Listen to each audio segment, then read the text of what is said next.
La caída y ascenso de Leo Lumen Ferrer. 1. El chico del barrio. En un vecindario olvidado por la ciudad, donde las luces de las patrullas iluminaban más que los postes, nació Leo Ferrer. Su casa era pequeña, con paredes tan delgadas que podía escuchar cada discusión como si ocurriera a su lado. Entre gritos, portazos y silencios incómodos, creció sin saber lo que era la calma, hasta que encontró una guitarra rota, abandonada junto a un contenedor. Esa guitarra fue su primera ventana hacia un mundo distinto, un mundo donde no había miedo. Primeras cuerdas. Leo no sabía tocar, pero la necesidad de escapar lo convirtió en estudiante. Horas y horas frotando cuerdas oxidadas, repitiendo acordes hasta que sus dedos sangraban. La música no sonaba bien, pero sonaba lejos. Lejos de su casa, lejos del barrio, lejos de sus temores. Allí nació el primer rumor. Ese chico tiene algo. El bar de los jueves. Una noche, con 16 años, empujó la puerta del bar Alaska, un lugar pequeño donde los adultos buscaban olvidar su propia vida. Sin pedir permiso, tomó el micrófono. Cuando tocó el primer acorde, el bar enmudeció. Una tensión extraña llenó el aire. Por primera vez, Leo sintió que podía controlar un lugar entero. Una sensación peligrosa, de la que nunca se recuperaría del todo. El grupo improvisado. La euforia de aquella noche lo llevó a formar una banda con sus amigos Mauro y Nico. Ensayaban en un garaje húmedo, entre cables pelados y amplificadores que se apagaban solos. Pero cuando tocaban juntos, algo vibraba, algo real. Pronto empezaron a ser invitados a fiestas y el ruido de su nombre comenzó a correr por el barrio. Las primeras fiestas. Las fiestas eran ruidosas, excesivas y llenas de luces que parpadeaban como si quisieran advertir algo. Leo vivió su primera ovación, su primer beso impulsivo, su primera droga. Fue una pastilla ofrecida por un desconocido. La tomó sin pensar. Lo que siguió fue una mezcla de euforia y mareo que lo dejó con una idea fija. Quiero sentir esto siempre. La influencia equivocada. Una noche apareció Dorian, un hombre de traje oscuro, sonrisa fría y promesas demasiado brillantes para alguien que vivía en aquel barrio. Dorian hablaba de estudios, contratos, giras, pero también lo rodeaba gente peligrosa, hombres con ropa cara y miradas vacías. Leo, cegado por la ilusión, entró sin cuestionar. Decisiones peligrosas. Los encuentros con Dorian se volvieron habituales. Plantas bajas de edificios abandonados, habitaciones llenas de humo, personas que llevaban armas como si fueran relojes. Leo se acostumbró rápido, demasiado rápido. El ambiente empezaba a absorberlo. El contrato fantasma. Dorian les prometió un contrato con una disquera que jamás existió. Les pidió grabar un demo, les pidió confianza, les pidió paciencia. Cuando la verdad salió a la luz, ya era tarde. El contrato era una mentira. La banda se fracturó. Ruptura. Nico y Mauro se hartaron. Leo ya no llegaba a ensayar. Hablaba solo de fiestas, de conexiones, de futuro. Pero no hacían nada. Una mañana, simplemente se fueron. Leo quedó solo, con su guitarra, su orgullo y una oscuridad que avanzaba sin que él lo notara. Ruido interior. Las noches se hicieron más largas, las fiestas más intensas, las sustancias más comunes. Leo dejó de escribir, dejó de practicar. Cada vez que abría los ojos después de una noche perdida, sentía el mismo vacío creciendo dentro de él. El nuevo círculo. Sin banda y sin rumbo, fue absorbido por amigos de Dorian. No eran músicos, no eran soñadores, eran gente que vivía al borde. Negocios turbios, amenazas veladas, armas sobre las mesas como decoración. Leo sabía que no pertenecía allí, pero ya no sabía a dónde más ir. Canciones desde la oscuridad. En medio de ese caos, escribió algunas de sus mejores letras. Crudas, rotas, dolorosas. Eran confesiones disfrazadas de música. Pero nadie las escuchó. Todavía. La noche del disparo. Una fiesta terminó mal. Una discusión. Un grito. Un destello. Un disparo que atravesó la noche. Leo no tuvo nada que ver, pero estaba ahí. Y los rumores crecieron. El músico ese está metido en cosas raras. La caída pública. Pequeñas páginas locales empezaron a mencionarlo como conflictivo. Los bares dejaron de llamarlo. Las pocas oportunidades que tenía se desvanecieron. La fama que soñó se había convertido en una sombra que lo perseguía. El arresto. Una noche, la policía detuvo el auto donde viajaba. En el asiento trasero había sustancias que no eran suyas. Pero él estaba allí, y eso bastó. Estuvo encerrado 48 horas, el tiempo suficiente para darse cuenta de lo bajo que había caído. Silencio en la celda. Allí dentro no había música, no había ruido, no había escape. Solo silencio. Un silencio que pesaba más que cualquier puerta metálica. Leo miró sus manos temblorosas y entendió que se había perdido a sí mismo. La llamada que lo cambió todo. Su madre lo llamó entre lágrimas.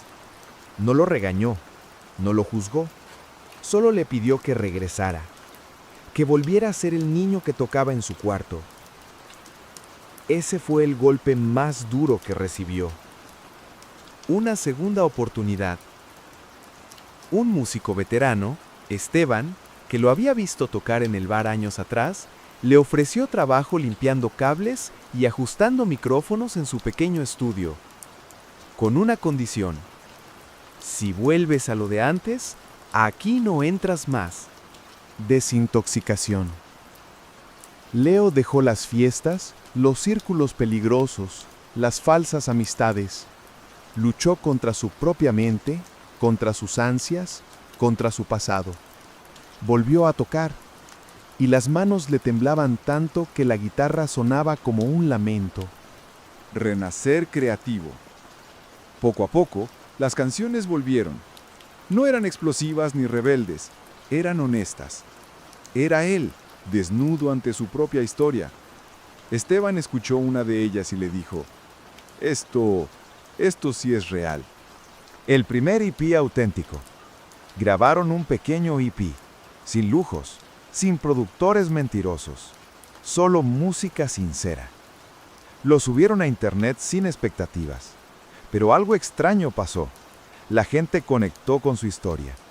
El concierto inesperado. Un festival menor lo invitó como reemplazo de último minuto. Leo subió al escenario con miedo. Pero cuando tocó la primera nota, el silencio del público fue idéntico al del bar de los jueves. Había recuperado su poder. La nueva leyenda urbana. Blogs, canales pequeños y foros empezaron a hablar de él. El músico que volvió del borde. La voz rota de la ciudad. El rumor creció. Ahora no de miedo, sino de respeto. Reencuentros. Nico y Mauro lo escucharon tocar de nuevo. Se acercaron sin rencor. Leo pidió perdón. Tocaron juntos en un ensayo rápido. Y por un momento, todo volvió a sentirse como antes. La oferta seria. Una disquera real, no promesas vacías, le ofreció grabar un álbum completo.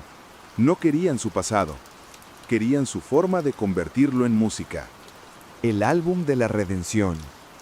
El disco contó su historia, infancia, caída, adicciones, violencia, cárcel, renacer. No romantizó nada, solo lo expuso. La crítica lo llamó incómodo y brillante. Fama sin cadenas. Leo alcanzó finalmente la fama que soñó desde niño, pero esta vez sin perderse.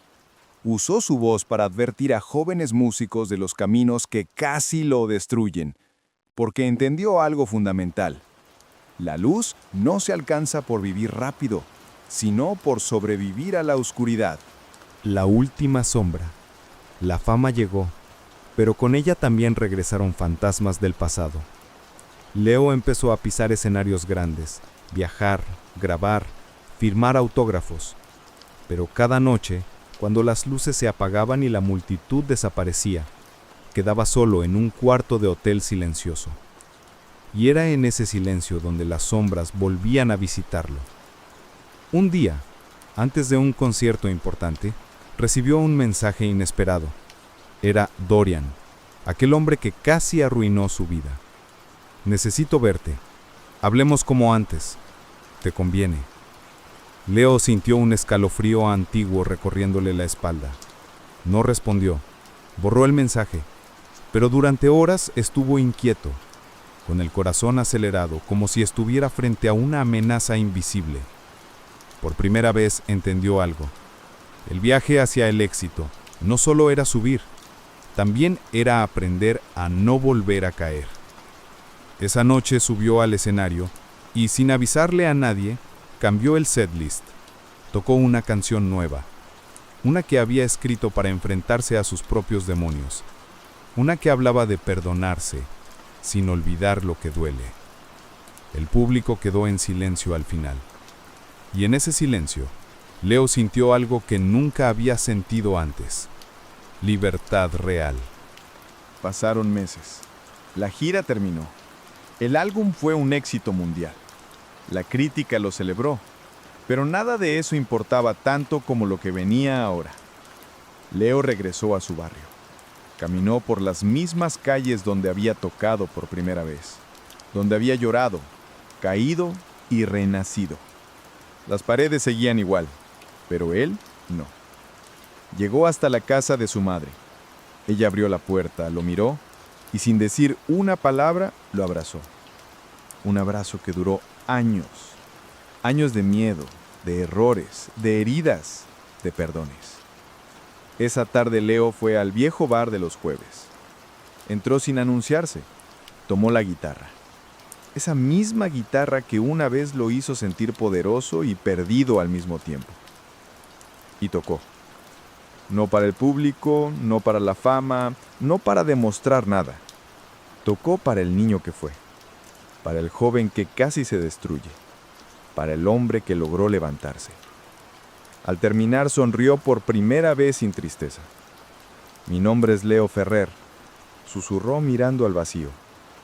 Pero gracias a todo esto, hoy puedo decir que finalmente soy Lumen. La luz. La que sobrevivió a la oscuridad, la que no se apaga. Y así termina la historia de Leo Lumen Ferrer. Un alma que caminó por el borde, cayó al abismo y aún así encontró el camino de regreso. Gracias por acompañar cada episodio, cada sombra, cada acorde, porque las historias más oscuras son las que más brillan cuando encuentran su final. Hasta aquí mi voz en esta historia. Cuando quieras puedo regresar para seguir narrando nuevos mundos, nuevas vidas, nuevas caídas y nuevas luces. Hasta pronto.